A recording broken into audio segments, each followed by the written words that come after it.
recording here. Hello, everybody, and No, dude, just come on. oh, Okay, now you can go. all right.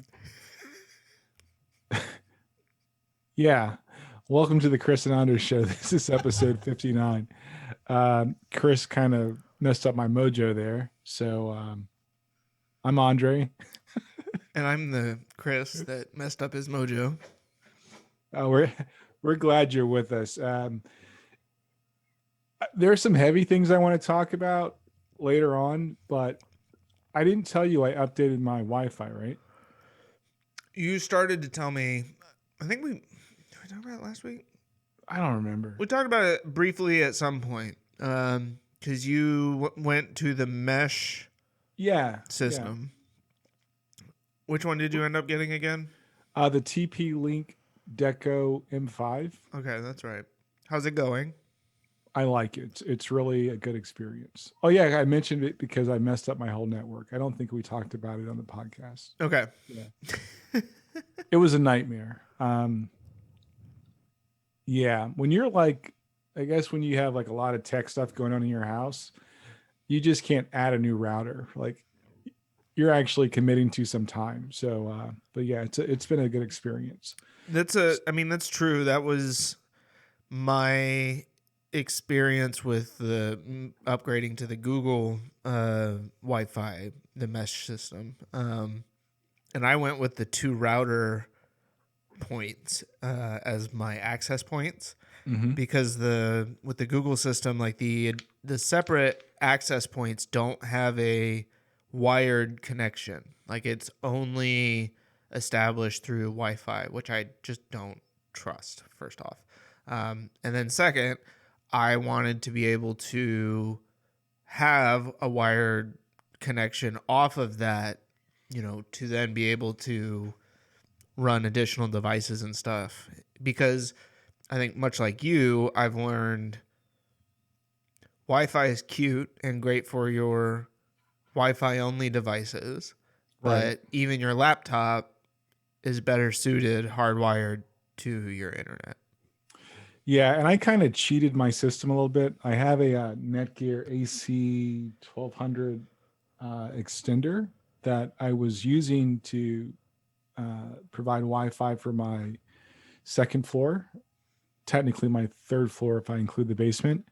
And I still, actually, wait a minute, just killed that too. Why did I kill that? How many access points do you have on the TP link? I have 3. Yeah. Well, then why would you need the?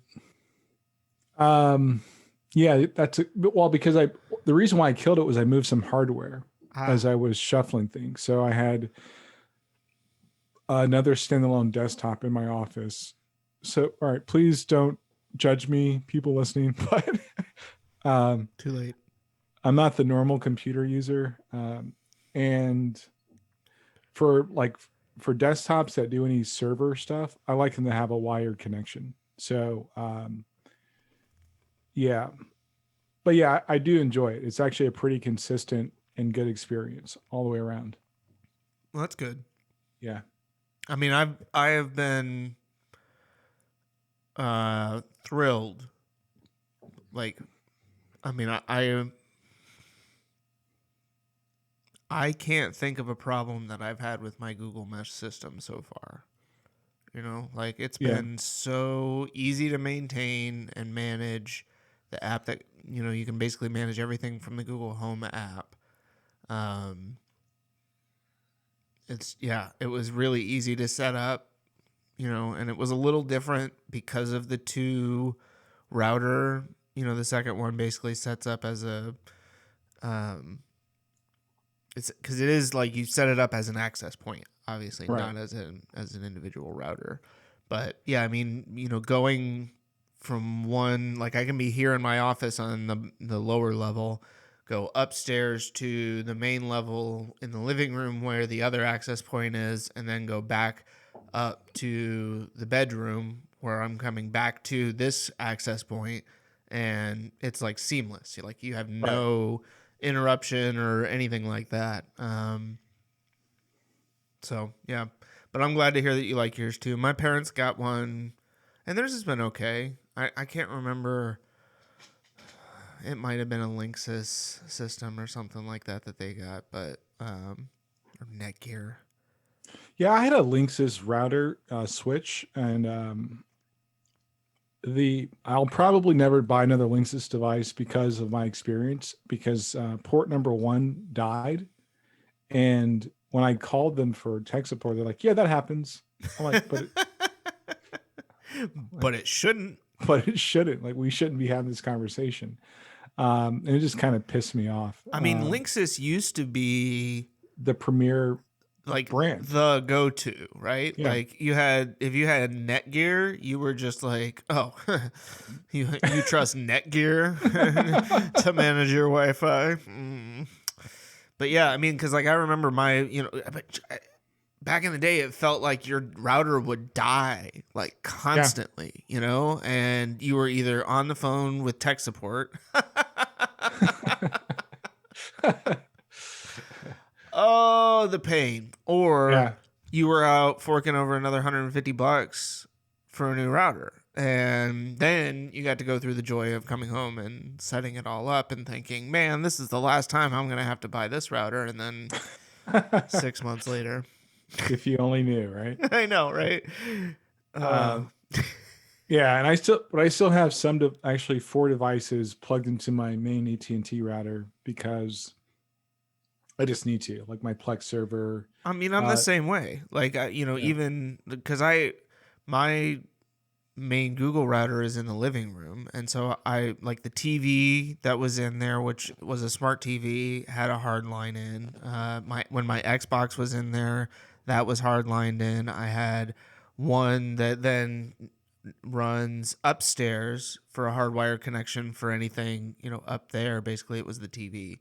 Right. And then the other one that runs downstairs here to then connect to the second access point. Right. And then I've got a port or a switch here that I run so that I can then have as many connections as I got, 7 additional connections down here. Yeah. I think, and again, we live in Disney World. I get that. But it's just a matter of like efficiency, right? And I think the tech, like I remember when mesh systems were coming out, they were like starting at like $500. Yeah, like, yeah, that's a commitment. So, but now they're pretty, dime a dozen. You can probably get a good, decent system for. I looked at the Google one and I saw that there were issues with AT&T's network, so that's why I went with the TP-Link. Yeah. I could see that, and obviously being a Google Fiber user, customer, then that was much easier to be like, okay, this damn well better work. Yeah. Or else you and me are gonna have more problems than just that Google. Yeah. So I've been pretty pleased with it. It makes a big difference. Like I never told, well, maybe I did tell you, like in my house, I do have the external antenna, but we had a couple of outlets put in for like my kitchen and my master bedroom, but we moved the TV in the room and there's no outlet there. Right. Yeah. And there's a built-in outlet, but it's on the wall where we put the TV at. So I actually watch live TV through my Plex server because I have a TV tuner card. And just there's little to no buffering once the channel starts to tune in and Plex feeds it to whatever TV it's going to, use. So that's it's a minor difference, but it's a huge difference. Yeah. So it's overall a good experience. So if you haven't bought a mesh system, I would recommend looking into one. I mean, you were talking about pricing. I don't remember the exact, price tag that I paid for the one that I got with the 2 access points from Amazon, but I want to say it was less than $300. Yeah. And you're right. Like that is a very Disney World, less than $300. I'm not saying like, just go, but if you got your stimulus check and you don't know what else to do with it, then your Wi-Fi sucks in your house. Right? Yeah. No time like the present to invest in that. Am I right?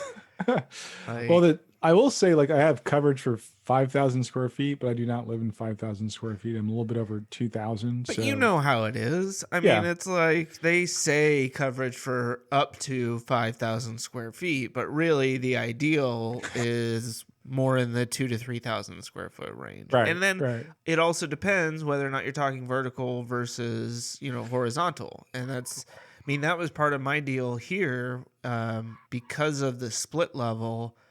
I had traditionally had the other wired access point because I used to have one of those range extenders as well that was upstairs in the bedroom, because that was where I had the hardwire run initially. But when I got the second access point, I was like, no, I'm not making that mistake again because the signal doesn't like going down as much as it likes going up. And I was right. like, I'm going to put it downstairs where it can then broadcast up and out from there. And so, I mean, again, it was like I bought probably, I think it was like a $40 or $50 box of outdoor Ethernet cable, Right. and then just ran it underneath the house as far as I could, and then went through outside a little drilling through the mortar and the brick to get in. But it was That, now my house that's is that's hardwired for Ethernet. So yeah, that's smart though. I mean, like, that's pretty smart. I like to think so on occasion. Although I did buy like 6 different brick drill bits before I finally found one that could actually get through the brick. Yeah, drilling through brick is no joke, man. Like, No, that is like some serious. I had the same problem installing my Ring doorbell because it's an all brick surround there by the front door where the Ring doorbell installs. And really. so, yeah, like the old doorbell was installed in like because it's got one of those the all glass storm doors that's on the front, Right. and it has like this tiny little piece of metal flashing between the edge of the Hold on, storm hold door. on 1 second. Yeah. You walked the dogs? No, I did not. Did Jaylee? She did, I believe, in the afternoon. Te What? pasaste. Okay. I love you. Come on. This is real, man. That's right. Not Going editing that down. out. But you had a glass frame storm door. So there's this tiny little piece of flashing, that goes between the storm door frame and the brick that's right there. And that's where they installed the old little tiny push button doorbell, right? So they cut out this tiny little piece of the flashing and they screwed it in. Well, that thing was broken to begin with. And so initially, like I left that because I didn't want to mess with it. And I just installed the Ring doorbell over on the side and kept having to undo the battery and install, and recharge it and then reinstall it, which is a huge pain. Yeah, not worth it. So I was like, forget this. I ripped the old one out and ran the wires over. And I had this whole elaborate plan for how I was going to cover up the wires. And I've never gotten around to actually doing that. So it looks a little like janky, but it works. So I'm not super sad about it. Like, it is what it is. Yeah, I actually when we got our video doorbell, our security company put it in, and this is like, I mean, this is the difference between me and you. Like, you buy an antenna and like a or TV antenna, and you pay somebody to come install it.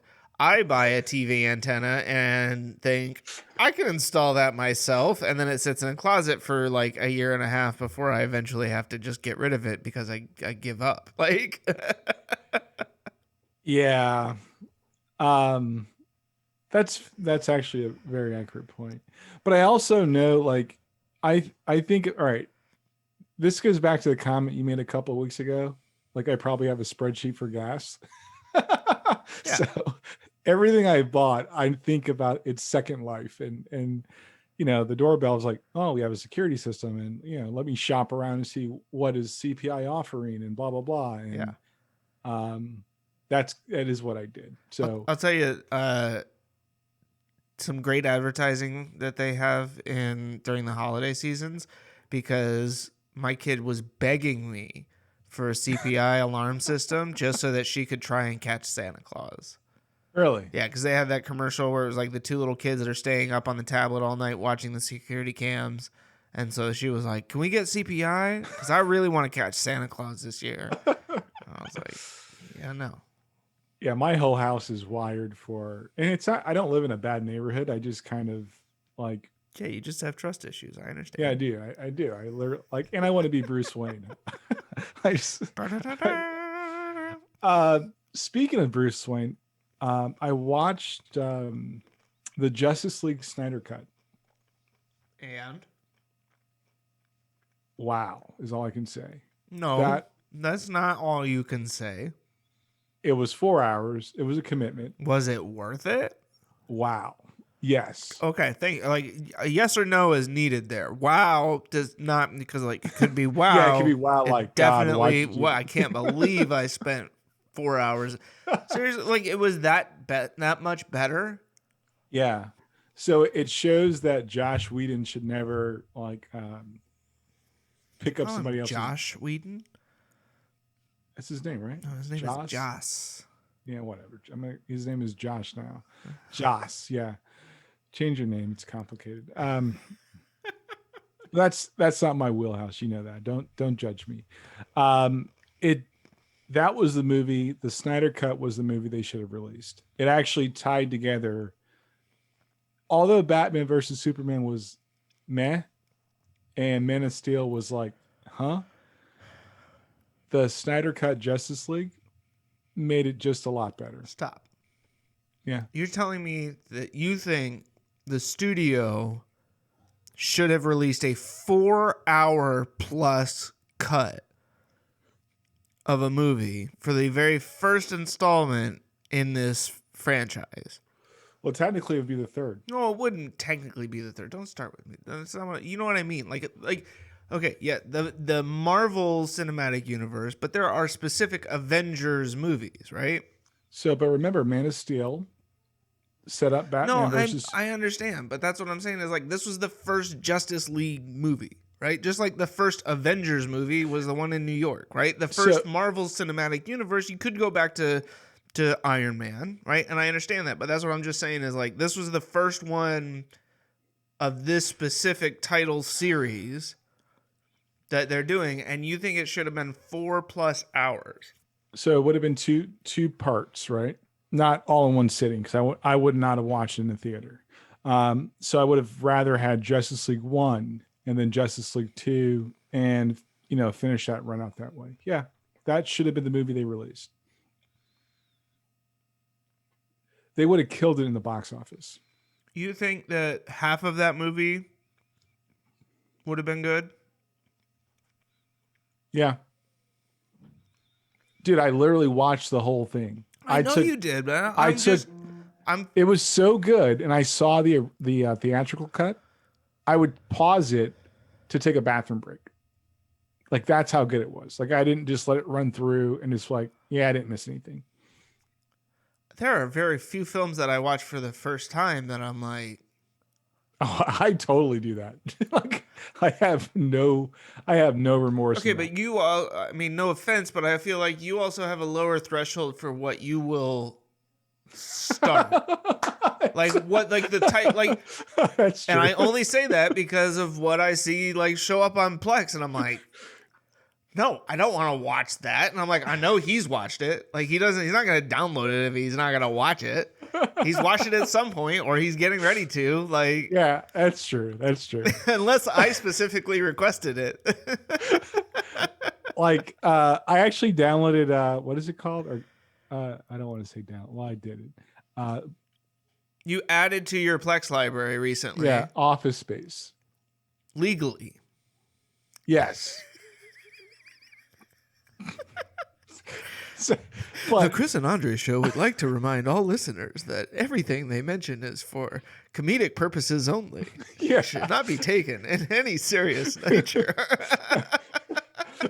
We're going to have to add that as like a freaking bumper that I just stick in every now and then. But yeah, so I haven't watched it yet, but I'm like, okay, I need to watch that. I watched another thing that's been enhancing my movie like watch list has been Everything Wrong With, because some things I'm like, Yeah, okay, I definitely got to watch that movie. What was now. the movie that you said you hadn't watched yet, but you did down or legally add to your Netflix? Was it? It was Office Space. Office Like, Space, right? Because we yeah. were talking about it last Yeah. week, right? Okay. Yeah, and I was like, I got to see that movie. Speaking of which, I do have my red swing line stapler here for those. Oh. You'll get it when you get around to it, but this came from E Area.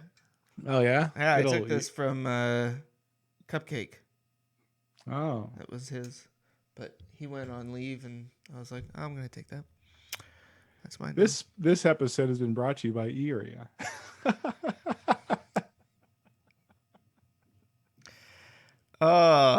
Yeah, we may have some. I don't know.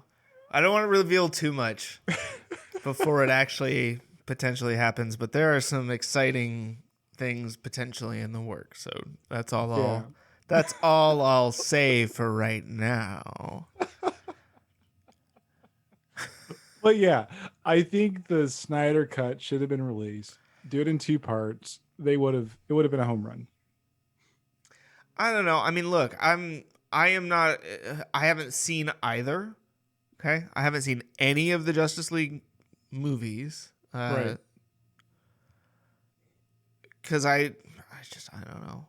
I guess in part because Man of Steel looks so unappealing to me from just from the trailers and stuff. I never watched it, so I'm not saying that it's a bad movie, but the way that they positioned it, I just was not.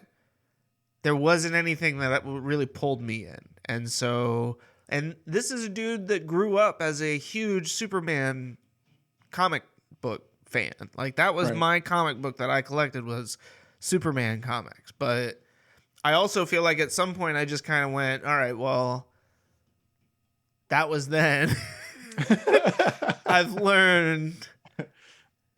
I don't know. And so, but like, you know, I mean, I liked like the Christian Bale, you know, Christopher Nolan, like Batman series. Like, I mean, they had an opportunity, but Ben Affleck wasn't going to do it. Like, I mean, Robert Pattinson, and I'm not saying he can't be a good Batman, but again, like you're not getting me to go see that movie. Getting Robert Downey Jr. as Iron Man, like, yeah, I'm going to see that movie, right? Like, I mean, there's just certain things where I feel like Marvel made such amazing decisions casting wise that helped to fuel the growth of the franchise, whereas DC, maybe even to a fault of like trying to stay too close to the source material, has kind of like hamstrung itself in. And I know it's not like they're. It's not one can only exist, but you know, it's not apples to apples. I think that I was questioning Robert Downey Jr. as Iron Man, right? I literally did. Sure. But then when I started to see like the trailers, I'm like, yo, he looks like Tony Stark. Yeah. And then when you see the performance, you're like, he yo, is Tony Stark. He is Tony Stark. Like, there's no better way to put that, right? Yeah. Michael Keaton is Batman. Get out of here. He's balding. He's short. Look, But Ben I appreciated Michael Keaton as Batman strictly from a nostalgic perspective, right? Like looking back on it now, yes, I understand what you're saying. But Ben Affleck Yeah. is a hell of a Bruce Wayne. Like, But is he a good Batman? Better than Christian Bale. Let me. Oh, All right, now we're into it. So we might as well. Do we need to do like a top 5 Batmans? well, top 5 is Christian Bale, Ben Affleck, and you're done. No, I mean Adam West isn't in there anywhere. No, I never liked the campy Batman stuff. Like, I just can't sign on to that. Michael Keaton, because he was the first. What right? about we can even throw in the animated series. What's the guy who did no, the those voice? don't count. That's a whole different. That cannot even be a thing because Will Arnett has got one of the dopest takes on the Batman voice. While Okay, well that's what I'm saying. Like throw Will but Arnett in there. Can't, Then it can't be. That's not fair because DC's animation is fantastic. They do a great job of it, and their animated universe is by far like. we don't understand what Because the You're saying that it's not fair to the real live actors because the animated stuff is because so good? the animated stuff is almost a mirror of the comics. I mean, right? I don't entirely disagree. I mean, like, if we were going to have a top 5 Jokers, like, Mark Hamill is going to be up there because of his voice portrayal in the the cartoons. Like, yeah.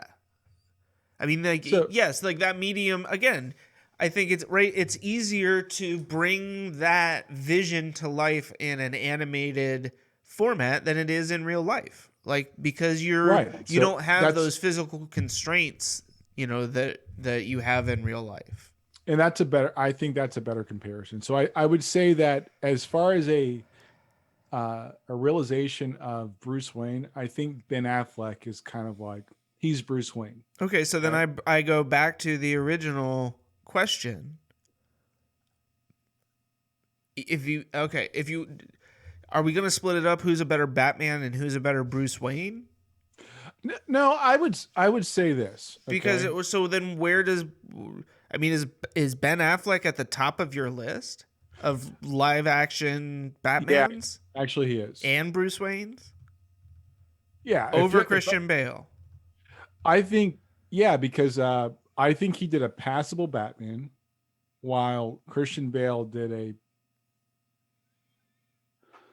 the story, a subpar Bruce Wayne. Yeah, because like the story in the Nolan series was better than the story in that Snyder was putting out, right? Okay. And actually, it wasn't even really a story. It was just really Batman versus Superman. I was more excited to see Ben Affleck as Batman because he looks like a Bruce Wayne, right? He pulls that whole part off. They didn't go too deep in the whole, there wasn't that much of a Bruce Wayne story to his movie. See, and I feel like Christian Bale fits that. In my mind, like, and I have to be honest and be fair that I have not seen Ben Affleck's Batman movies, so I can't really. I've only seen trailers and clips, so I'm not really including him in this. But my opinion of Christian Bale was that he was a really good. I thought he was a pretty good, maybe not really good, but pretty good Bruce Wayne. I don't think so. Like, he doesn't look like Bruce Wayne. Like when I envision, like when you look at the comics, right? And for me, it's like, this is DC's problem, in my opinion. Okay. And I think that if they can figure this out, they'll be fine. Their stories have often flirted with the dark side of humanity. Right. And they've never tried to portray that in their films, right? Until Batman versus Superman. And I didn't like how they adapted the story, but I like the fact that they're willing to address the fact that their stories haven't always been rosy. Batman's not a rosy character. He's got a lot of issues. I like the fact. But would you say? I mean, think that none of the Christopher Nolan films addressed that? Well, I don't think they've done it to the extent. Well, I mean, because I just feel like the Dark Knight with the Joker. Yes, that one, yes. So I wouldn't say that entire trilogy was. Yeah, I mean, like the Bane one was. Yeah, so it didn't really explore the problems that he had, but I often like give them a pass because that was the start of him becoming Batman, right? Yeah, I'm like, okay, I can see that, but I think that DC's problem, especially as they started to make this new universe or their cinematic universe, is that they didn't push that edge. They didn't go to the ledge and say, well, let's try to touch on some of the more like the reality of life, right? So if you really are Superman, what does that mean to like defend the whole planet? Do you snap somebody's neck? Sure, okay. And then they got flack for that. I'm like, yeah, but he had to like end the whole thing. Like at some point, he can't pussyfoot around with this guy. Zod has got to go down. Wonder Woman, same thing. I thought the first Wonder Woman was good to an extent. I thought 1984 was super meh. Like I was upset that I watched the whole thing. I thought Aquaman was. It was Wonder Woman, not Superman. I'm sorry. You said super meh, but it kind of. It was super meh. I think I do like where they were going with Man of Steel, because that kind of gave some of the parts, one of the best parts of the Superman story, like actually when I read it when I was younger, was when he died. Because I didn't hate Superman, I just wasn't a fan because he was too perfect. And I Yeah. wanted to see him like get knocked down a peg. Wonder Woman, she's badass, and they softened her up, and I just didn't like that. I, you know, and Batman is Batman. He's got like more mental issues than the average person walking on the street. So to see the human side of these characters is part of the mythos, in my opinion. You can't take that out and just try to make a consumer grade entertainment movie and say it's a true superhero or true to the mythology of the comics. And I think that the Snyder cut addressed that issue for me. So I guess my question then is the implication there that you think DC Comics does a better job of developing or addressing those types of conflicts than Marvel does? No, I would actually say I would say more like more completely. I think that certain characters in the DC universe can address those conflicts. The reason why I don't like the Avengers as much as I like the X-Men is because like when you do like the history on where the X-Men came from, it came as um, a response to civil rights, and that's probably why I was drawn to some of the stories that kind like if you look through all the stories there, you can kind of see the threads they're trying to weave. Yeah.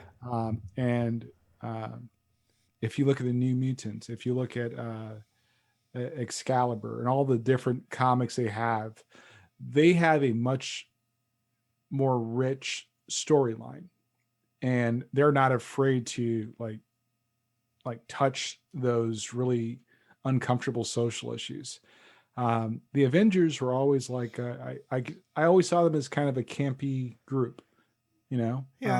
I like the flaws in Tony Stark. Depression, alcoholism. Um, there's a lot of things that you can see those flaws from your heroes, basically. And I think But that's sorry, go ahead. no. I was just gonna say they both have their strong points. I don't like as many DC heroes as I do Marvel heroes or teams.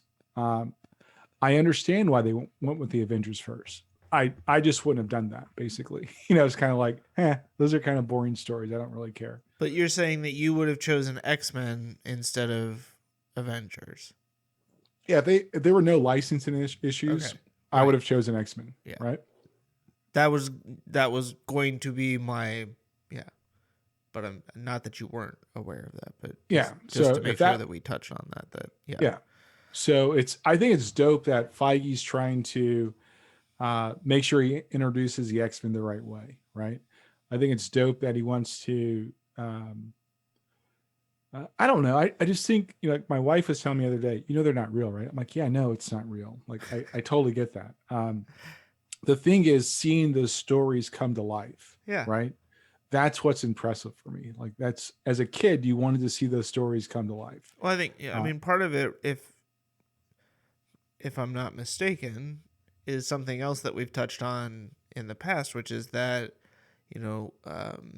society is going to take those steps before legislation, right? Like society will change before legislation causes like the need for it, Right. and that in a lot of ways, entertainment and media is kind of positioned to help prepare people for those changes, right? So we've talked about the changes that you've seen in advertising and the diversity that's represented there and that sort of thing that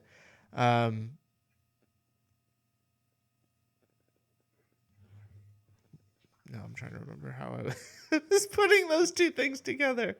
But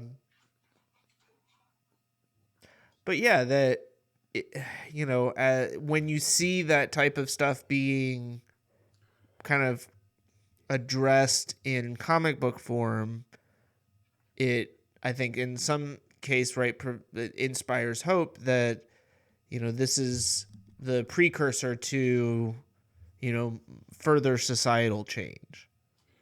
Yeah, it's having. My lighting's weird, and I have this shine on my forehead. You're good. This is all live, ladies and gentlemen.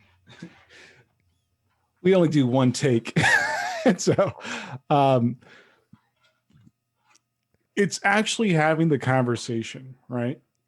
So if you don't have the conversation, everybody kind of floats these ideas and these, big dreams around, and it's like, where do we start? And I think that's part of the thing where, when you look at Greek and Roman and Egyptian, Native American, Asian mythology, those stories kind of prompted people to think about bigger things, like 95% of the time. America has no mythology. The mythology that we have is all fairly new in our history, like World War II level, and that is comic books. So I think that, historically you can watch those parallels and be like, it's interesting, right? I mean, and there's certainly a lot of, underlying and even in some cases direct parallels, right, to mythology. I mean, Thor, and the idea of the, of all of that. But yeah, even Wonder Woman to some degree, right? Yeah, and I just think that that's amazing. It's interesting how our behaviors as a society, they rarely change. We always look for something bigger than ourselves to help us to navigate our current situation or to find a way. And I'm just impressed by that. And imagine being a kid in New York, right? And you get your first Batman comic or you get your first Iron Man comic. There's a picture that my mom has, and we're in Connecticut, and I'm wearing an Iron Man t-shirt. So I got my arc reactor and I'm like doing this or something. And that, just that connection to that hero is big for me, right? There's something about this character that I identified with. And to see that to come to life is kind of dope. Same thing with Batman. And I think with Batman and and Iron Man and Spider-Man, the first two, they're humans that are able to do things that most people, can't do, and they can keep up with the big boys. And with Spider-Man, he was so young, but he was always trying to be his best and failed a lot. So seeing those people or those fictional characters conquer those fears was huge for me. And I just think that as an adult now, I can look back and say, oh, that's why, Batman and Iron Man. Yeah, they were the average Joe. Well, not really, because they were both like paid, but they were able to keep billionaire. Yeah, the average billionaire. Playboy philanthropist. They were able to keep up with the likes of Superman, the likes of Wolverine, and do all these fantastical things. So yeah, the people who, aside from their enormous wealth, essentially didn't have any other superpowers, to speak of, and were able to construct, whether it be the Iron Man suit or all of the gadgets and stuff like that. I mean, that's, and I think, like, for me, I don't know. I think maybe to some degree I got caught up in the whole Marvel versus DC, like feud that was going on. Yeah, that comic beef. Yeah, which makes no sense, but it's like so many things where these fandoms become fanaticism. Right. And it's like, well, you can't like both. You have to choose one or the other, right? Which I never really, but that's always very much seemed like that was kind of how it's viewed amongst like the, comic book elite, or at least like the nerdy asshole gatekeeper. The uber nerds, like they can, it's like, for me, I kind of look at it as yeah, some stories just don't connect to me. Like I really don't care. You know, Aquaman. Aquaman in the comics is kind of dope. You know, Yeah, the um, movie though. just the I way mean, he gets played so much, man. It's like he's pretty badass. Like yeah, I he's just almost as strong as Superman. it really He's like I ultimately what I feel like happened is they signed Jason Momoa and that was where they stopped. They went, he's gonna look great underwater, or those scenes where he gets to come out of the water all wet, and that was it. Like beyond that, they didn't put a lot of thought into it. Granted, I mean, I think it's hard to do an underwater movie like that live action period. I think it's hard to accurately kind of capture that environment and like the motion and stuff like that, because ultimately looking back, like even what was that movie, like 4 years old, 3 years yeah. old, like the CGI was good for the time, but it's still like, I mean, you look at it and you're like, okay, yeah, like everything here is computer generated. Like It was a thirst trap. it was. No, I mean it absolutely, like that was, we're gonna get the women who want to see Jason Momoa. Like that's all it really, but that's what I'm saying was that as soon as they got him, It everything was else was done. like, we don't have to worry about making a good movie. We're gonna get our box office just based on that. Yeah. But I don't know. I mean, maybe he was better represented in the Justice League film. Well, I look at it this way. Aquaman the movie was a thirst trap. I think they really tried to set up the Aquaman movie in Justice League, right? So now it kind of makes more sense. Um, I I think he's a good actor, right? He's not. He doesn't have the notoriety or the fame that uh, Dwayne Johnson has. But Dwayne Johnson is like throwing down a gauntlet because they're going to start filming or Black Adam. Black Adam, Yeah. and I'm like, yo, that's dope, right? But the reason why I say that is you look at Vin Diesel, Dwayne Johnson, Jason Momoa, uh, my favorite Canadian, Ryan Reynolds. Ryan Reynolds. Uh, these guys have even Elizabeth Olsen, right? Once now, some of them were comic book heads before then, right? Like the way that Ryan Reynolds has embraced the Deadpool character and like that's his baby now, right? But once you start to like, if you look at the other actors that follow after that that are not in that category, when they learn the stories, they start reading the stories, they get hooked. Apparently, Robert Pattinson wasn't into Batman before doing and filming the Batman, Yeah. but I think he's going to do a great job in the role. I'm not. And that, I mean, and and that's the that's thing is, it's like I'm not. I'm not trying to say that he can't be a good Batman.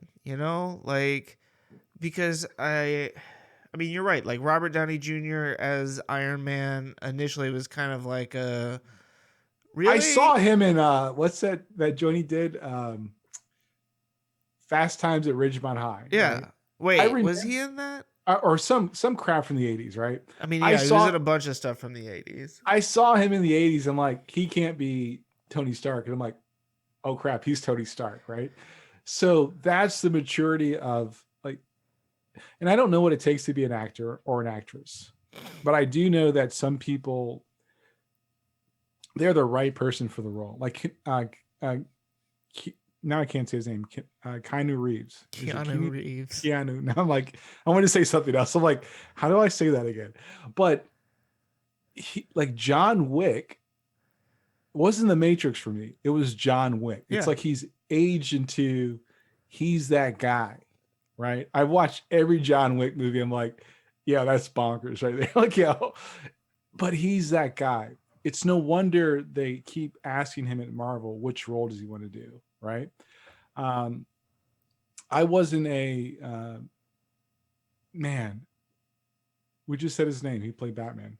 Oh, Christian Bale. I wasn't a Christian Bale fan before Batman, but I saw how he delivered on that role. I'm not saying he wasn't a good Bruce Wayne or a good Batman because I've watched each one of those movies at least 10 times. Yeah. But it's kind of like you start to see like those types of movies can define a character. John Krasinski, right? I always thought of as a kid from The Office, but when I watched that Yeah. the prime gosh, Jack Ryan. Jack Ryan. I'm like, yo, that's my dude now, right? I totally rock with him. I don't see him as just the the dorky white kid from The Office. I still just see him as the dorky white kid from The Office. I can't. I have to reset because I'm like, yo, he's like totally an action hero right now. So I got to respect that. So I think that I will say this, and I'm not like, I don't know the layers that you know about the movie industry, but I will say as a end user and somebody that enjoys action movies, the superhero genre has changed the expectation and the level of execution you have to have in these movies now. I mean, I think you're absolutely right. And look, talking about like Jason Momoa and Robert Pattinson and these other, actors who are taking on these roles, in a lot of people's minds, the first two Thor movies weren't great. I mean, the first one was pretty awful. Let's be honest. Garbage. Like, I like Dark World. I like Christopher Eccleston, who played the bad guy. And I like that one. I thought that was pretty good. I didn't hate it as much as everybody else did. But then I feel like you get to Ragnarok and it's like, what? That is just one. It's still, I will watch that movie so many times. I love that. And that's where I feel like, for Chris Hemsworth, it was the Avengers movies and being able to interact with the other characters that ultimately helped him to find the Thor character. I think it helped him to kind of feel where he was in that group, which then gave him direction. Because in the first couple of movies, it was just very much like, especially the first one, it was so it took itself it took itself too seriously, and that's where I think Marvel has really maybe figured out something that DC has struggled with capturing, which is that balance between comedy and these human stories. That there are like these flawed beings, because they're not all humans, but it's like these flawed characters coming together, to solve this unstoppable problem. And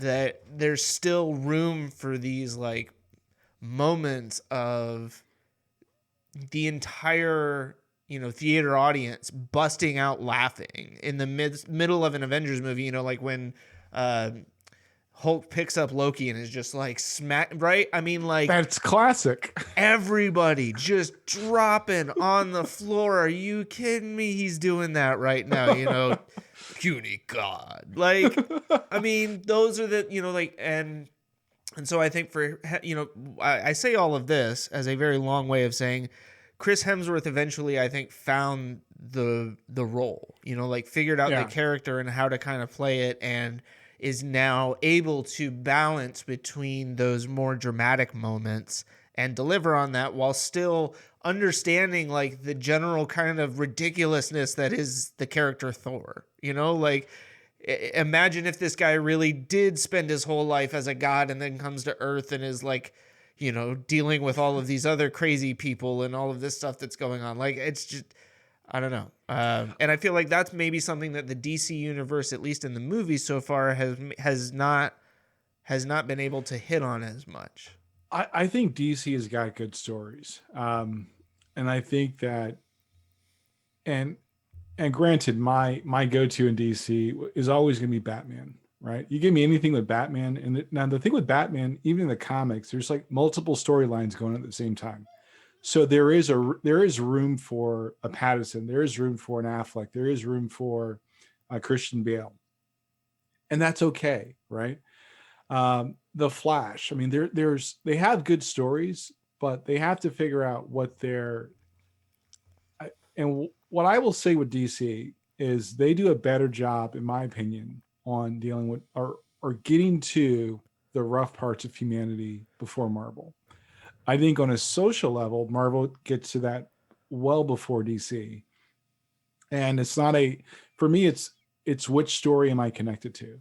So I don't have a camp. Now I will say that DC animation's better than Marvel's because Marvel's is for the most part garbage. Not garbage. I just don't like it. They haven't really given me a good story. I will say that the cinematic universe, like live action, this is happening right now. It's been like hands down Marvel. Yeah. I think there are a lot of good things from the Snyder cut that Marvel could, I mean, that actually both of them can actually say, yo, people like this, right? They want to see the flaws. They want to see the struggles. It's not, your heroes are not always on their best game all the time. Yeah. I also watched Falcon and Winter Soldier. I have not gotten a chance to watch any of that yet. That's on my list.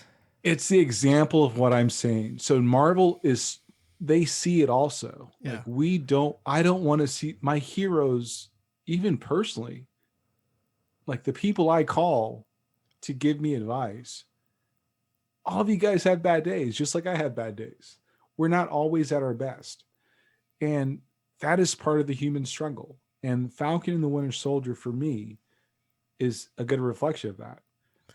See, and that's interesting because I feel like, Captain America was a character that I never really got into in the comic book, but in the movies, I felt like, because he's somebody that I think, like it was very easy in the movies to see his struggle with wanting to do the right thing, versus Right. like what was the law or what was, the rest of the group was wanting to do at the time, and his kind of like internal struggle with that. And that was something that I really started to identify more with and really appreciate that character and his kind of, overall story arc. And so I've been really excited about the Falcon and Winter Soldier. But it's been a bunch of early bedtimes lately that have prevented us from getting into that yet. So how about you watch it? You're gonna have to watch 2 episodes before we do our next podcast. But Yeah. how about you watch it? We just do like a recap. That sounds good. I think honestly, like if the formula for like grabbing an audience is reality, like there are 2 things like right now that people can watch. The Snyder cut of the Justice League and Falcon Winter Soldier. Now it kind of coincides to our current reality, and this is where, like, unfortunately, well, it's not unfortunately, I'm freaking pissed. Like what our country is in this really, really, really, really, really bad spot. Like I have a niece that's half Asian, and my family is a kaleidoscope basically. So when we start doing crazy things as a society, I have somebody that I love and care about that I have to worry about. The Atlanta thing set me back. It was just like, what, why is that a thing? And then Colorado yesterday, like, how do we get to this? How do we stop with all right, here's the end of the story. I was talking to one of my sons today, and like I really believe that symbols are super tarnished. They can be tarnished so easily, right? Case in point, you've got I believe a state senator from New York asking for and demanding that Andrew Cuomo, I almost call him Mario because like that was his pop, but asking that he resign or demanding he resigns, where this guy, the Republican senator, actually resigns because he's been caught up in some sexual harassment crap.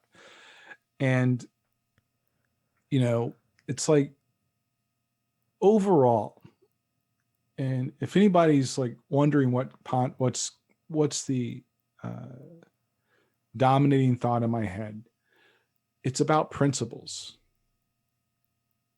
When did we stop becoming like not a country but people of principles and understanding the difference between right and wrong and living to try our best, not that we're going to do it right all the time, actively to do right by ourselves and right by others.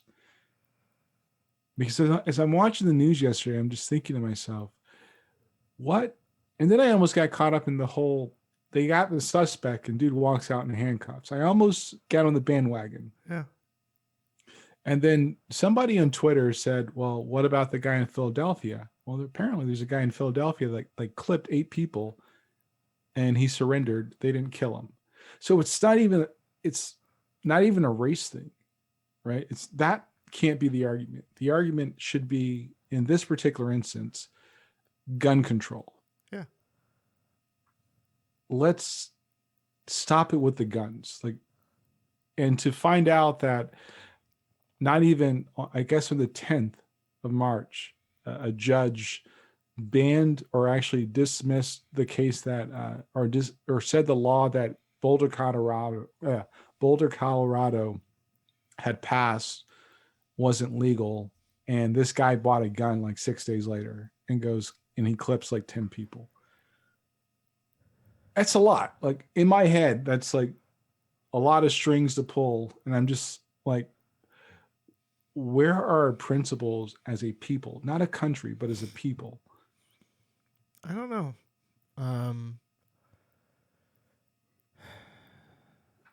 Like it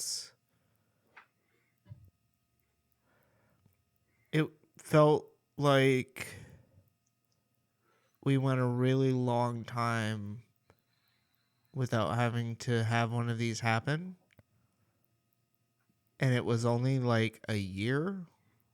I mean, and not even, right? Like, Yeah. I know that we had, but it seemed like during the pandemic and the ensuing lockdowns and stuff like that, that this type of event kind of took a pause, right? And now we're sitting here, 2-3 events in the last couple of weeks. And I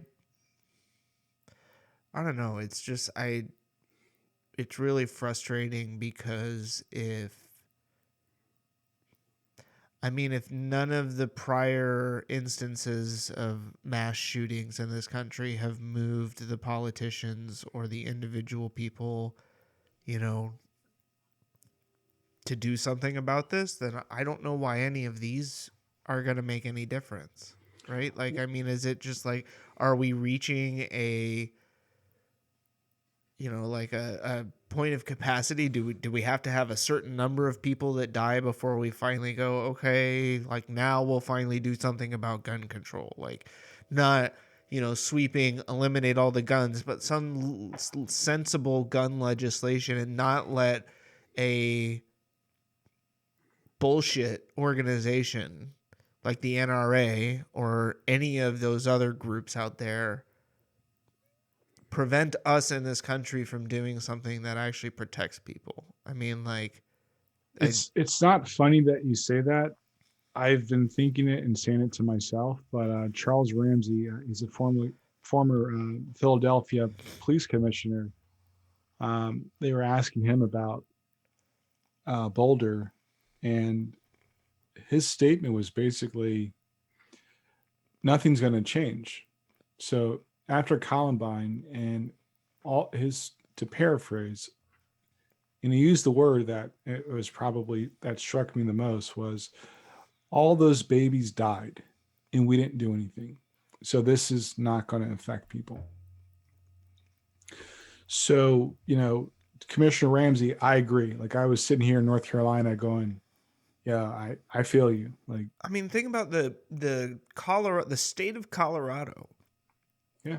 And there, 3 horrific events in the past 20 years alone that I can specifically recall, being Columbine, the theater shooting, and now this. And it's like, what? I don't even want to get into the political aspects of it, because those people don't deserve to have their names mentioned alongside this tragic event. But I mean, yeah, like it's just I don't know. I mean, if you live in a state where you have a senator who's opposed to gun control, why are you still allowing them to be in office? Like why are we doing this?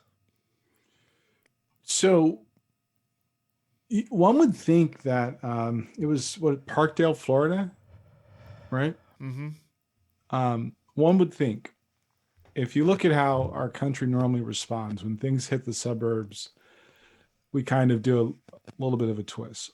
Aurora, whereas Colorado is where the movie theater incident happened. Boulder is a big suburb. In Columbine, like that was Columbine. out in the middle of nowhere. Like that's not, So my normal go-to of like, well, when it hits the suburbs, we'll do something different. I mean, Sandy Hook, Sandy Hook. elementary kids, like, and the response to that was those were paid actors. This was all a false flag incident. And I know that wasn't everybody, but the fact that there was anybody out there. I don't have any room in my brain for the Second Amendment argument anymore. I think it's kind of stupid. I mean, we're watching disaster after disaster happen, whether that be ecological events in Texas, and there's no proper response from the government that we all pay to have jobs. They don't have the benefit of the people in their heart.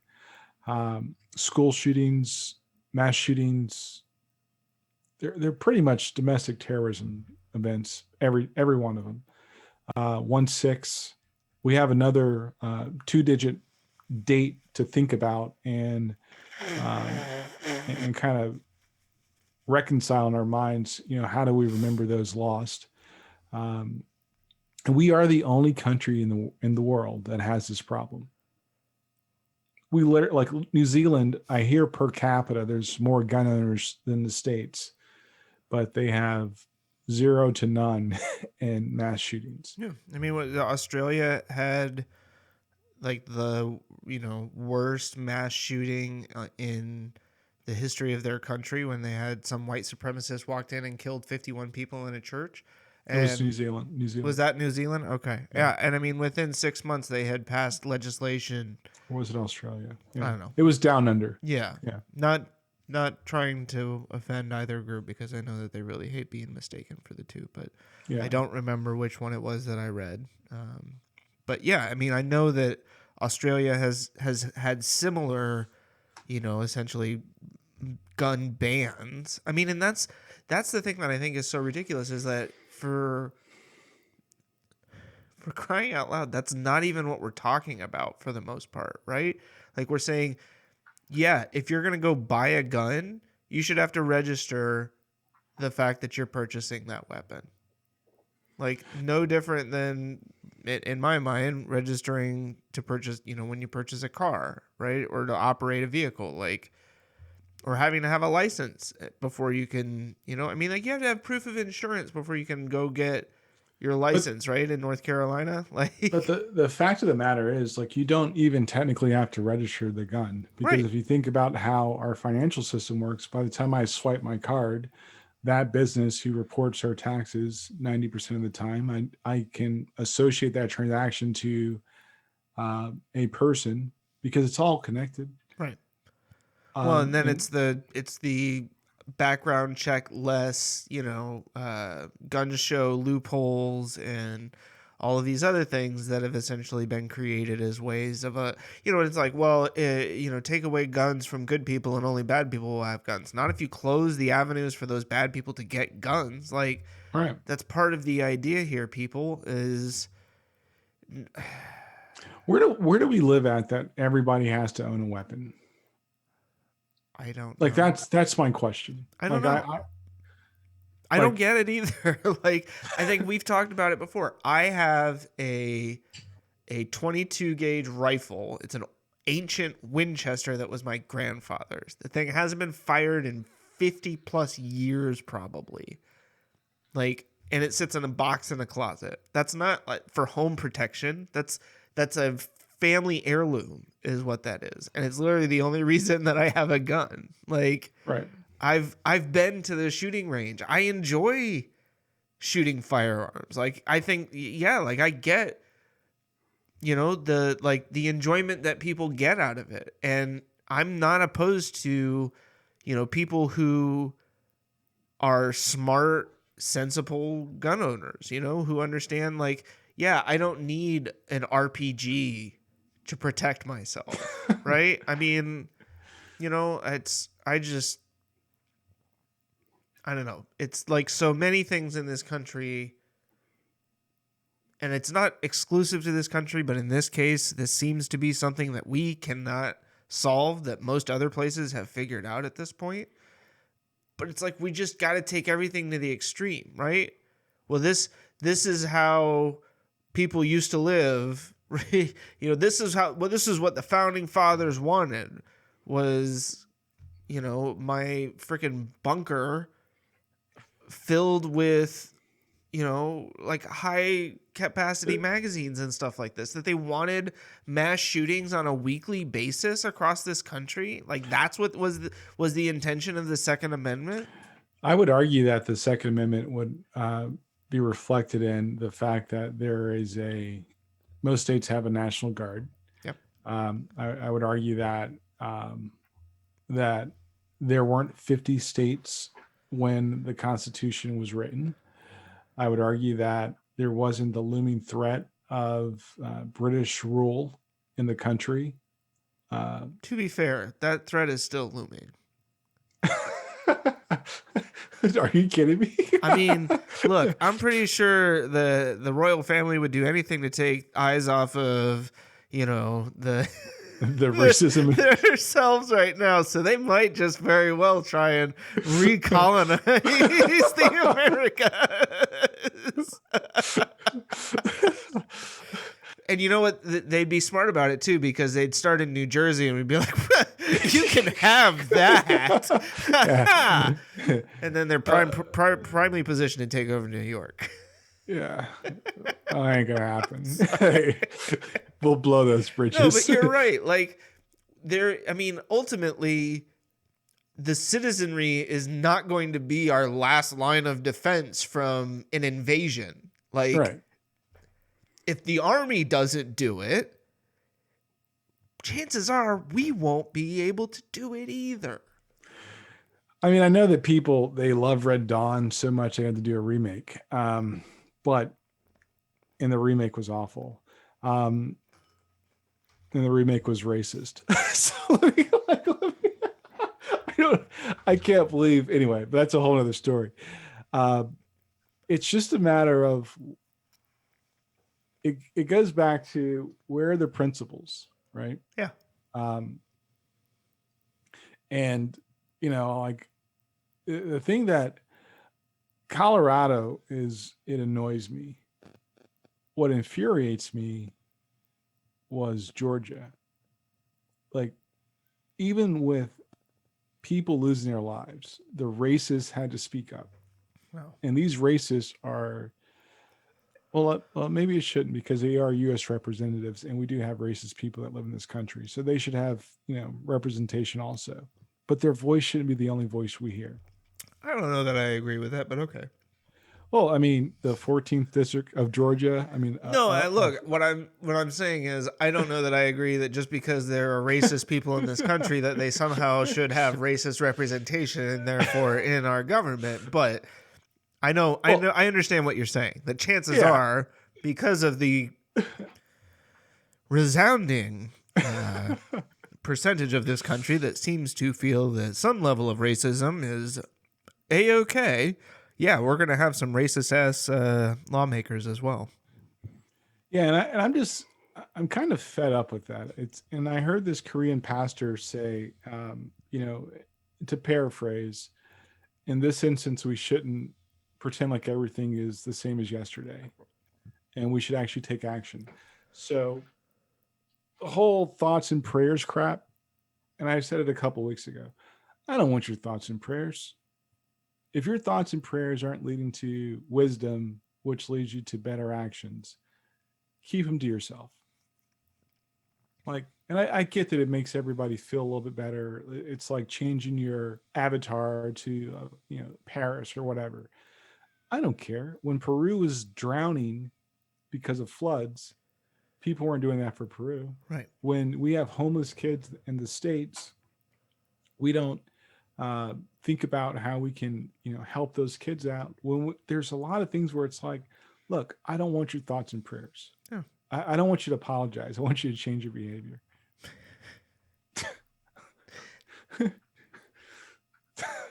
No, but you're absolutely right. Like I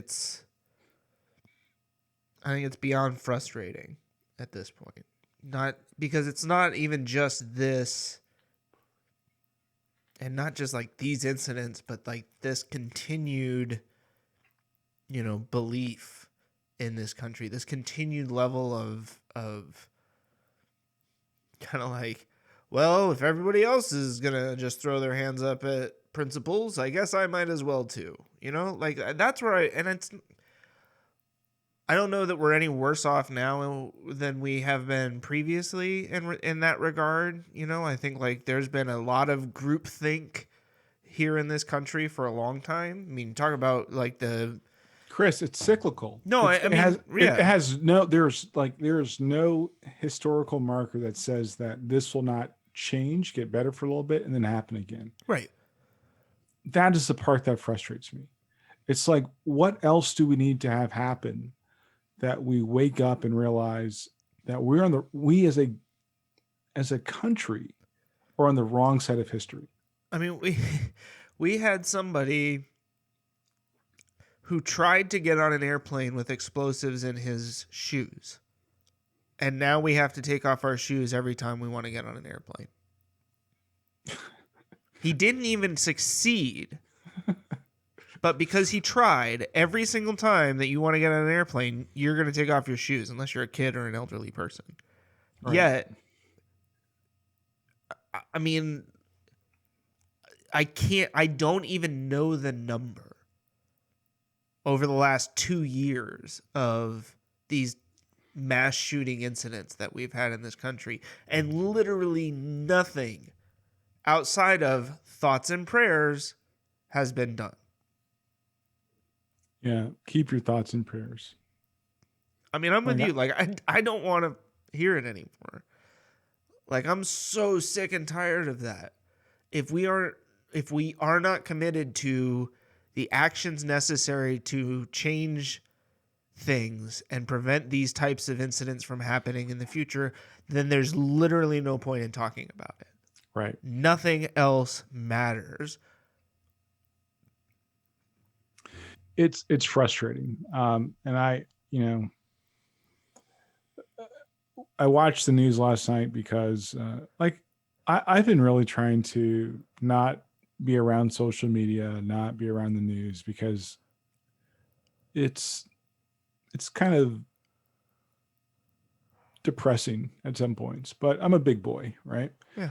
And when I turned the news yesterday, like it's gunshots in a shopping center. I'm like, are we doing this again?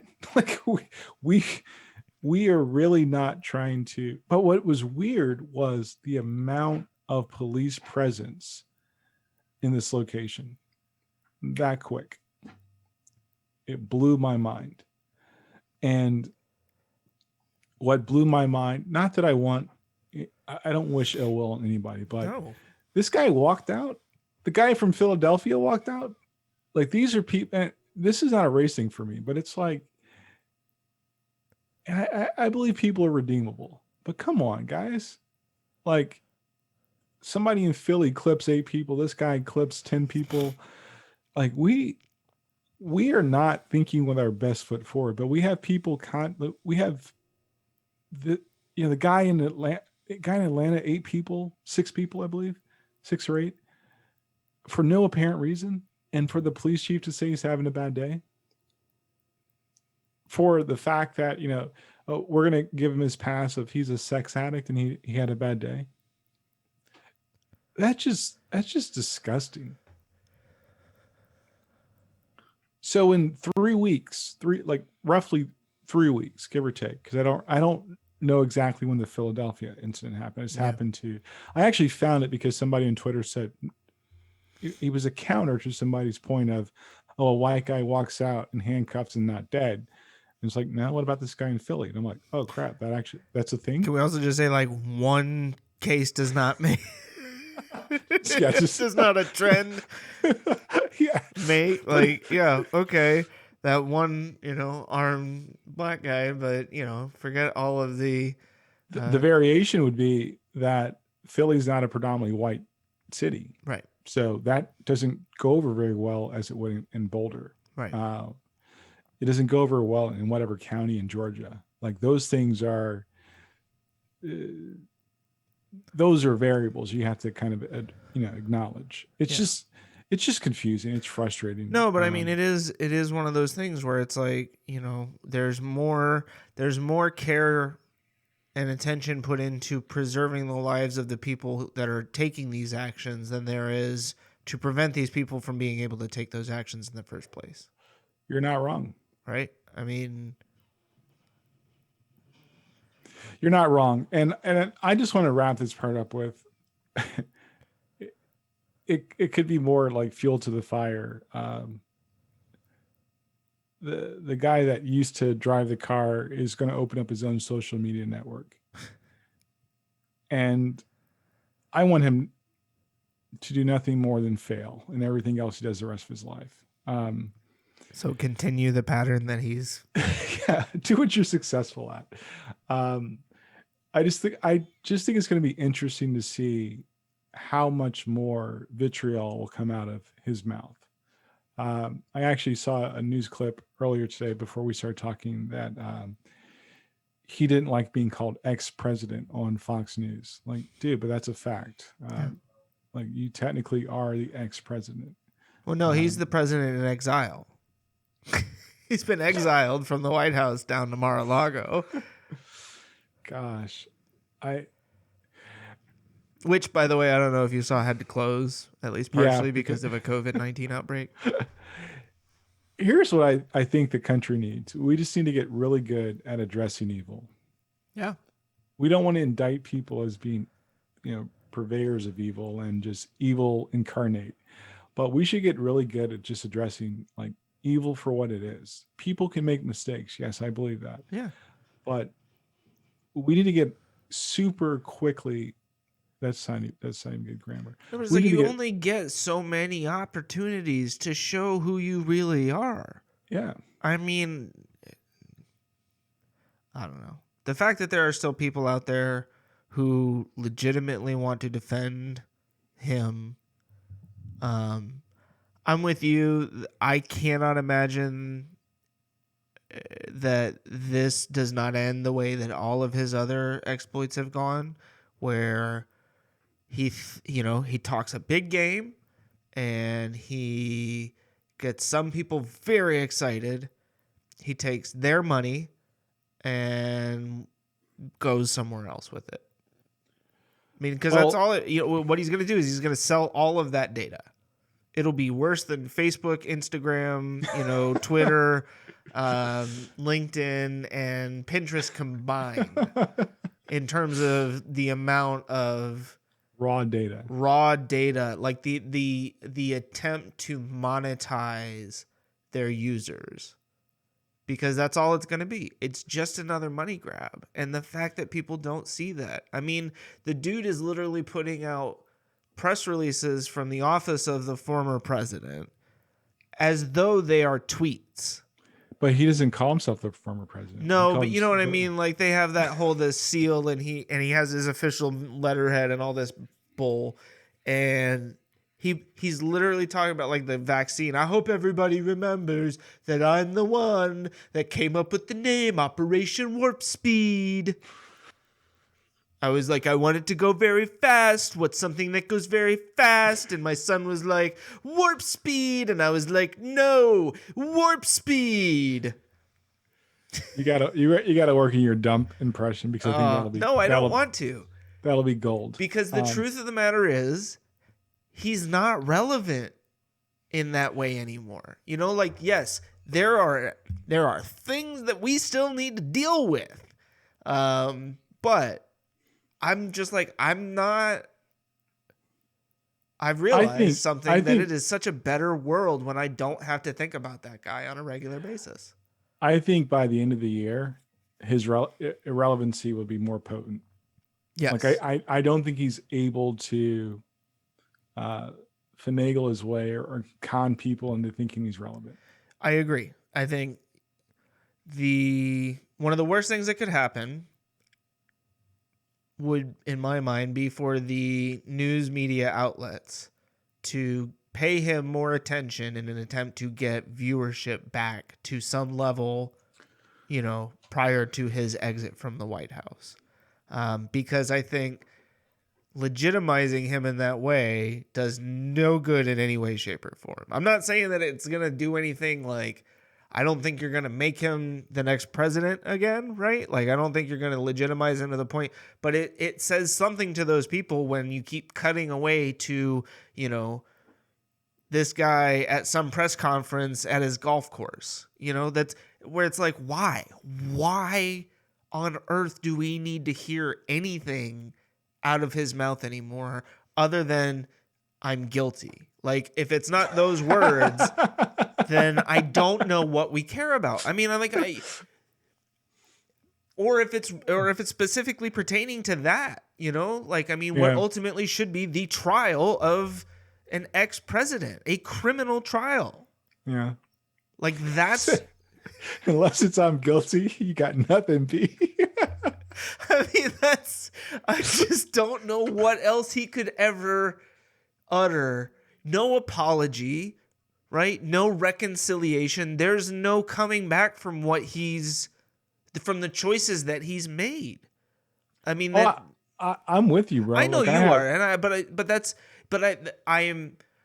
I am somewhat fearful that there is this, like, you know, thirst for the attention that was paid to politics during the Donald Trump era. So, fun fact, 24% of Americans identify as Republicans. I think it's close to 30% identify as Democrats, and the remainder independents. That's interesting in my mind because it changes the whole it changes the, like, outcomes of a lot of, like, future elections, right? And those numbers have actually dropped for Republicans and increased for Democrats, not by, well, I guess within the margin of error, right? Yeah. The people that are attracted to the message of the former guy are an even smaller subset of that 24 to 26%. Because they don't vote.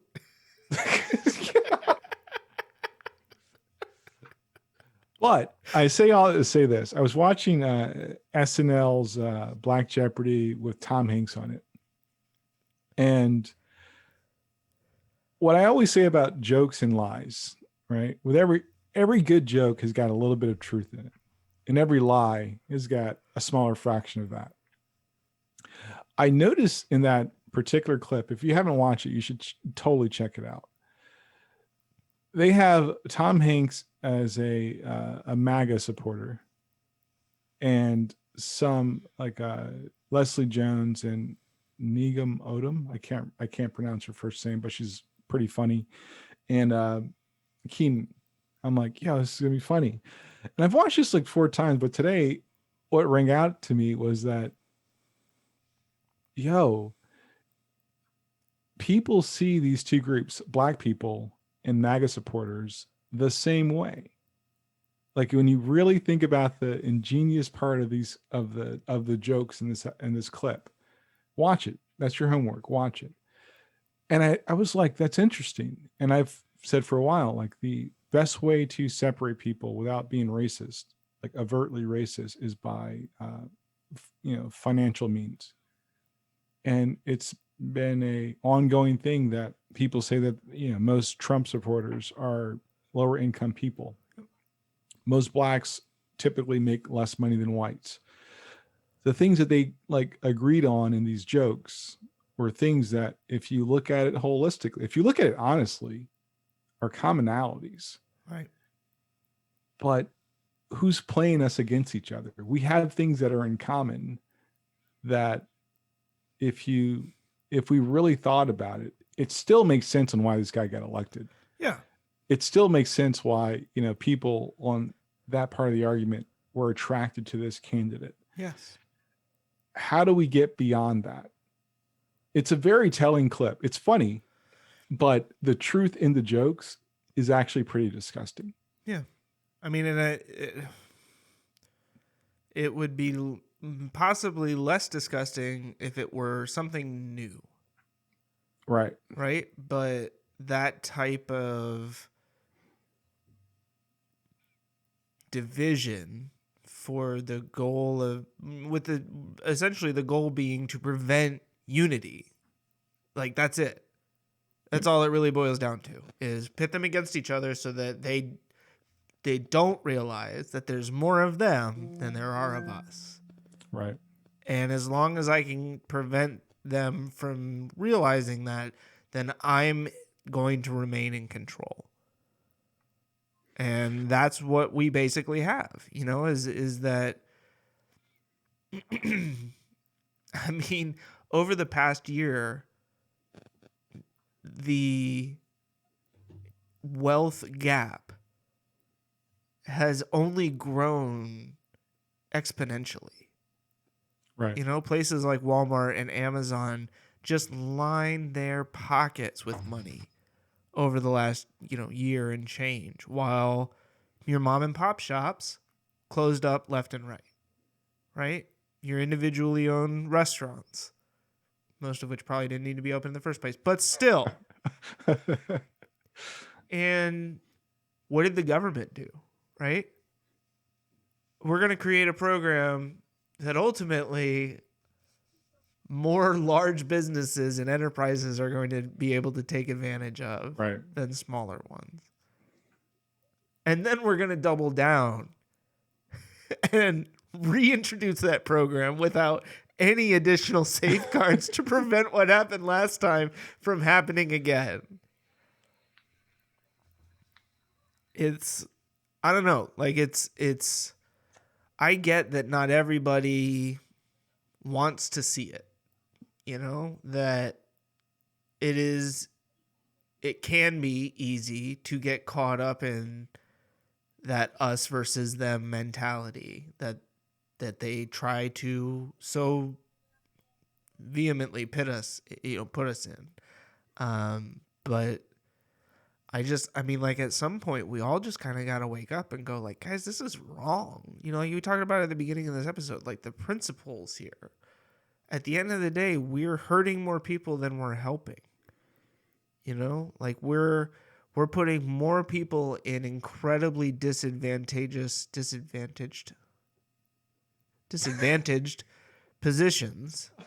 I was like doing like a mental. Yeah, I know. It looks like you're trying to say the word disadvantaged. It's like the little clippy pops up. I don't know. I am sick of it. I want to figure out how we can move forward and make the changes necessary. And I think, part of it is absolutely looking at what your representatives are doing, the people that are currently in office and the people who are running against them, and keep voting people out that aren't doing the things that they say they're going to do, and keep trying to vote people in that you think are going to do. And if push comes to shove, I guess worst case scenario, go get involved yourself, see what you can do. It may, cause I'm with you in that this isn't going to come from, the office of the president down.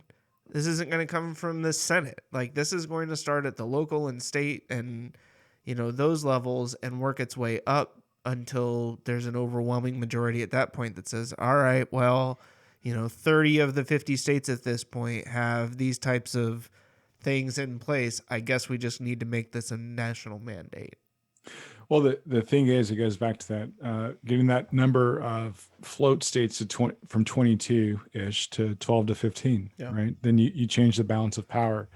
It gets to on a more tactical level and of basically having those tough conversations and actually doing the work to figure out what that looks like going forward. We can't, like listening to that Korean pastor, make that statement made me think that,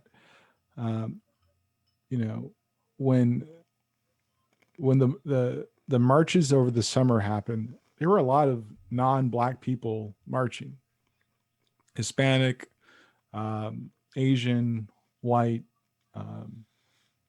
everybody else. It was happening globally. So we know that there are more people that are concerned about these issues. It's just that, are we willing to do the work? And I don't want your thoughts and prayers. I want you to do something different. I really keep them. Like that's basically what that boils down to. Yeah. You can keep your thoughts and prayers. If who you're praying to doesn't give you wisdom and courage to do the right thing and to align around your principles, then I don't need what you're selling. I mean, FFS, if your thoughts and prayers haven't fixed the problem yet, do you really think that it's going to solve it this time? Right. Well, the theological part of me says the answer's maybe. I mean, the reality is sometimes you pray and you're asked to do something you think you can't do. Sure. So be a little bit more courageous, right? So, the whole answered prayer debate in my mind, sometimes it's like, yeah, go do this. Right. Well, I can't. Well, you asked me for wisdom. I'm telling you to go do this. Well, I can't. I'm afraid. Well, then be that as it may, this is where you are. We talked about it on the last episode, I think, or maybe it was episode 55 when we were the one that I had edited. But talking about, like the amount of time that passed in the story, of Noah and the building of the ark, right? And it's like, that wasn't like overnight. Right.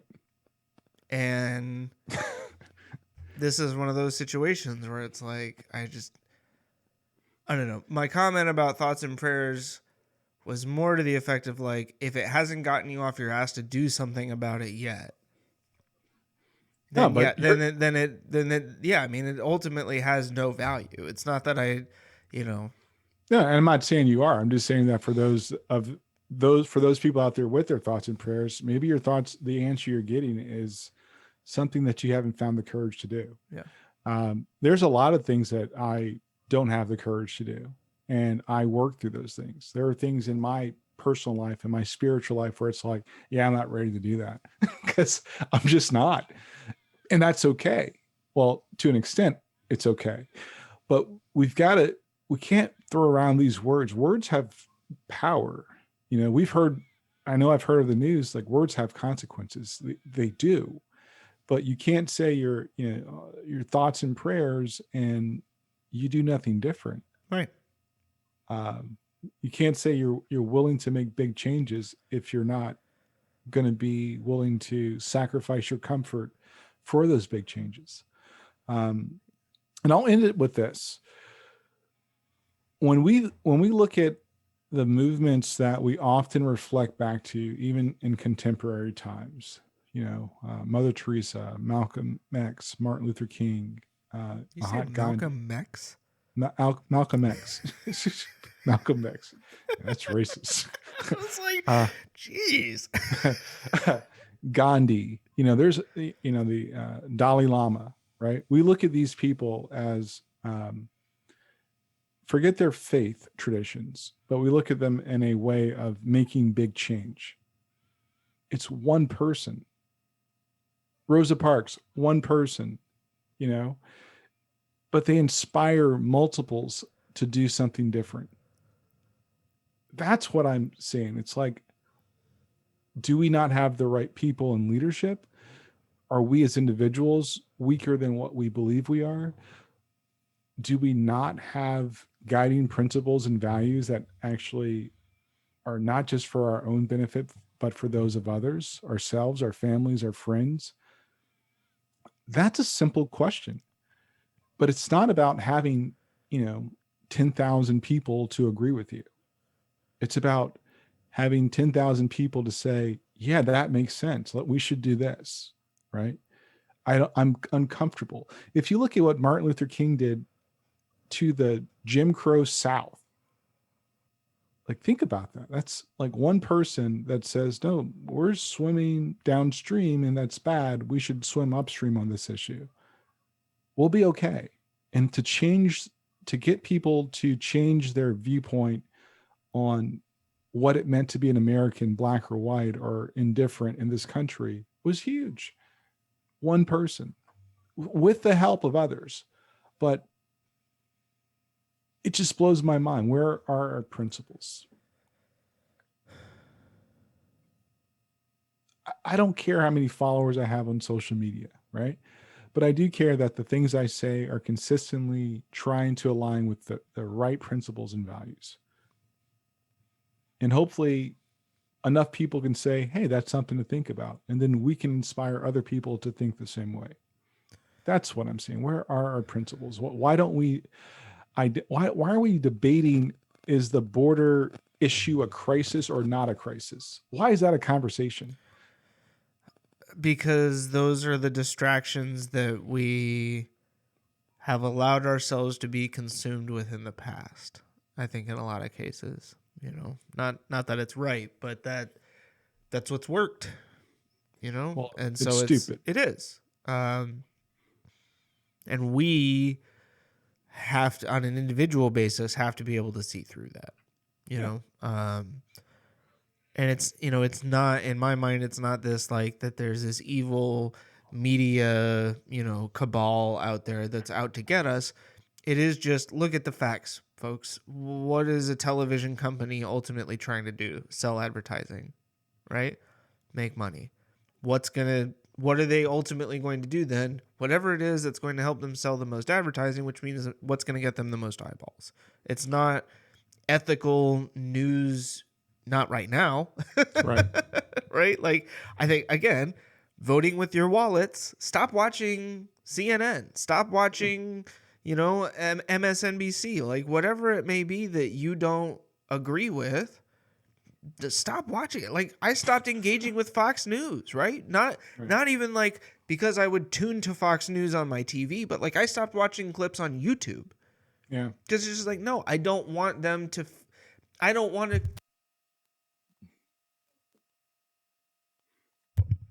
There we go. I don't want to contribute to their relevancy.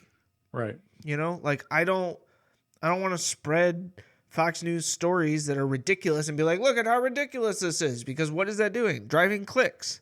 Right. You know what I mean? Like, silly analogy, but because I have to bring everything back to NC State. And I haven't mentioned them at all this podcast. And I haven't mentioned Carolina. I wasn't even going to bring that up. But yeah, it's... Ask me why I watched the Snyder Cut. Because you had nothing else to watch. What was I going with the NC State thing? Dang it. Nope, it's gone. It was going to be good, too. Like, I was going to wrap it all up.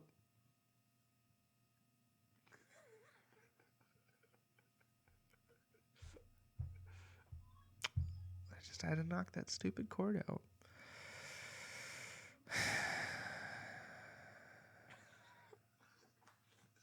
This happens like too often in my life at the age of 36. This is priceless. Like, I'm loving this. I'm like, what's I know this you're guy not even doing? bothering trying to help me. You're just like, I'm just gonna laugh. It's hilarious. He's like having a senior moment. Call me Yeah. old. Call me old one more time. I never called you. Wait, yes, I did. Oh man. Anyways, it doesn't Yeah. matter. NC State, Yeah. we got it rough. Let me put it that way. God, what was I Oh, even man. talking about though? NC State. You're not going to spread the ridiculous stories from Fox News. Thank you. Oh my God, now you bring it back. All right, so I don't know if anybody else is familiar with this guy, but there is this sports broadcaster, Jeff Goodman, right? I think he works for Fox Sports. Yeah. Maybe. Anyways, this dude has had it out for NC State and their fan base ever since the whole like Herb Sendek leaving for Arizona State stuff. I don't know if him and Herb were like best friends or what, but the guy has just like constantly taken every opportunity to just like stick it to NC State fans and all this stuff. And I realize what it is it's like, you know, people are like, why is everybody always picking on State? And I'm like, because you guys are a bunch of freaking clickbait idiots. Like, yeah, he says something, and what do? You retweet it with, I can't believe Jeff Goodman said this about NC State. And then 15 other people join it, are like, you're such a troll, blah, blah, blah. Duh, that's exactly what he's trying to do. He just wants you to share it and to tweet it and to comment on it. He doesn't care what you're personally attacking him on because he doesn't even believe in what he's saying. It's all just bait. And you guys don't fucking get it. Dang it. I'd been really good up to that point right there. But that's we can leave one in. We can leave one. That still gets us a PG-13 rating. we have to save it for the good one. But yeah, so I think to some degree it boils down to that, where it's like, you know, the news media understands what's going to drive clicks, and it's not always going to be the ethical thing to do to talk about it in that sense, right? That it's going to make more sense to you know, I mean, like running the number of coronavirus deaths on screen 24/7 on CNN, right? Do I need to have an up to the minute counter, you know? Actually, probably you do. I don't think I do. I don't think that. And that's that's a personal choice. I think so. I will say this: you have Fox, MSNBC, and if you watch CNN, you probably have a decent story. Right? I see the bias in CNN. There are some people where it's kind of like, you may have a motive. I don't hold it against them the way I do MSNBC and Fox News. Okay. And that's excluding the other two fringe groups on the right. Why don't you hold it against CNN the same way? Because at the end of the day, whether it's because of the fact they've lost enough lawsuits, I think they understand their role in cable news now. I think they, as a national news provider, they've learned a better way of trying to kind of pass their bias and report the news. And it's all in the types of questions they ask. It's all about the pressing questions and the follow-ups they ask. I think MSNBC and Fox are in their own world. And I think that they really thrive off the sensationalism. I think more so, yes. You know, yeah. I think the problem with the news is when they don't communicate all the facts, right? So you can't have it both ways. You can't have it to where, and I've had my fill of CNN since COVID. It's probably my go-to channel, even more so than CNBC and everything else, right? I probably listen to 3 to 4 hours of news a day at least. And I would actually say they're getting on par with less biased information where I would actually rate them. And it's only been since COVID, close to an NPR or an AP. Well, and I think, the other important thing to understand is the distinguishing between the news programming and the opinion programming, Right. right? I mean, like we've talked about before with Don Lemon and some of those other guys where it's like, yeah, you have them as a news anchor and then you have them as an opinion editor, essentially. Right. And where I think MSNBC and Fox News have probably been much more comfortable blurring those lines. CNN, while at times probably allowing some level of bias to influence, I think you're right, probably of those three especially tries to play it as close to neutral as possible. Right. And I threw CNN in there simply because they are part of that whole. I still contribute a lot of like the kind of desire for this 24-hour news network or this 24-hour news cycle to this, the kind of CNN, and maybe it's not right to attribute it exclusively to them, but I remember when CNN started. I remember when MSNBC launched. MSNBC, when they launched, they weren't the MSNBC today. Right. You could actually flip CNN and MSNBC like where they were like in 93, 92, right? Where MSNBC came out very news heavy. And, you have a Larry King, you have a Pierce Morgan, you have all these personalities on CNN. MSNBC wanted some of that, right? Yep. Fox News wasn't as sensationalized back in the day. I never watched it because I just didn't really care. Yeah. But the progression of the two networks is, I'd rather them stick to journalism, Well, and I mean, correct me if I'm wrong, but part of the reason for the divergence of those other two networks was that CNN had kind of eaten up a lot of the middle. Yeah. And so it was like, well, there's only but so much audience in the middle for us to compete over. Instead of us fighting over that, why don't I go court the nutzos over here on the right? I'll go court the crazies on the left. Like, yeah, and I think that's probably why CNN it becomes a target, because there are more reasonable people than unreasonable people. Right, but then it's it's all this, oh, you probably get your news from CNN from either side. And it's like, well, yeah, I mean, I don't get my news from Fox News or MSNBC. So some of it comes from CNN. You're right. Like, but there again, I think, ultimately, like, it's use your freaking brain at the end of the day. Like have some critical thinking skills that you can apply to the things that you're reading. Like, I can read a CNN article and say the information that's presented in here is really interesting, right? Yeah. I can also read it in a CNN article and go get like 2 paragraphs in and go, is this an opinion piece? And scroll back up to the top and go, opinion by, and I'm like, okay, like at least now, like, because you get into it and you're like, all right, I'm not feeling a whole lot of hard news facts here. I was literally going to say that by the second paragraph, I've decided how much more of this I need. Yeah. Right. And sometimes it's an opinion piece that I'm interested in, right. Like I want to read the rest. And sometimes I'm like, okay, this isn't what I'm looking for. Like right. I'm looking for actual reporting on this incident. I stay away from, I actually canceled my subscription to the Washington Post. I don't like opinion pieces. I really don't care about your opinion. I really want to be able to decide my own opinion. And hopefully most of that's based on fact. Because the opinion pieces are often, they're so intelligently written, you might believe them as being true. Sure. And I just unlike Sidney Powell's claims. Where she says, any reasonable person, we're all going to take the Tucker Carlson defense. Like that's going to be. I mean, I think we're about to find out just how much water that defense holds.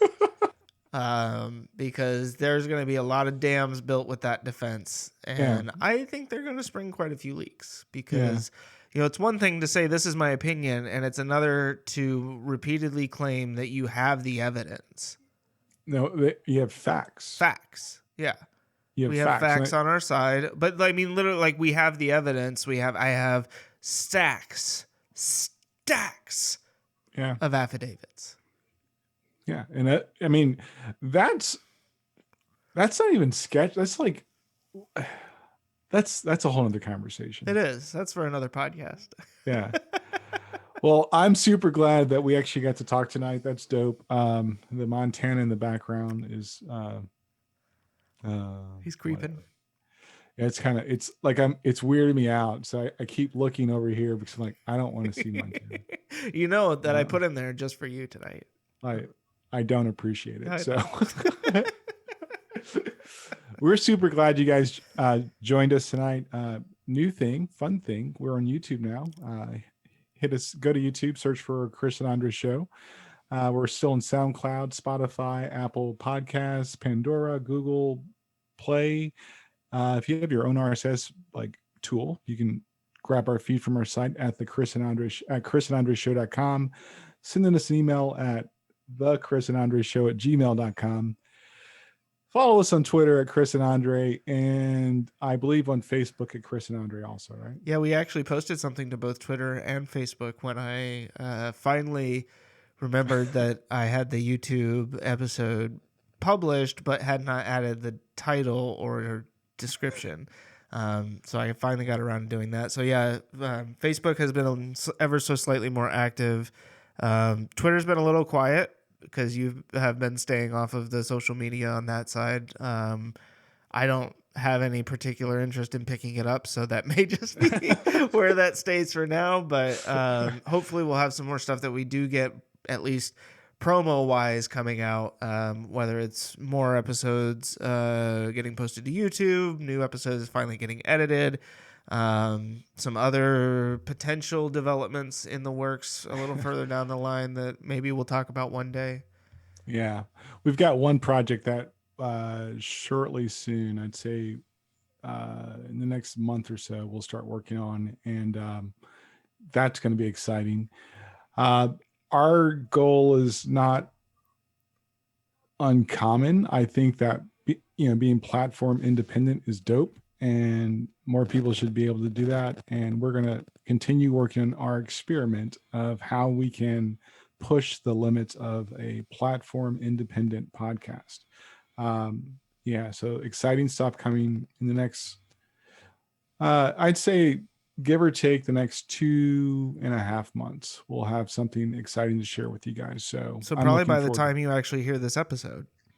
Yeah, I know, right? Self-burn. But we're glad you joined us. As always, I'm Andre, And I'm Chris. and we'll talk to you soon.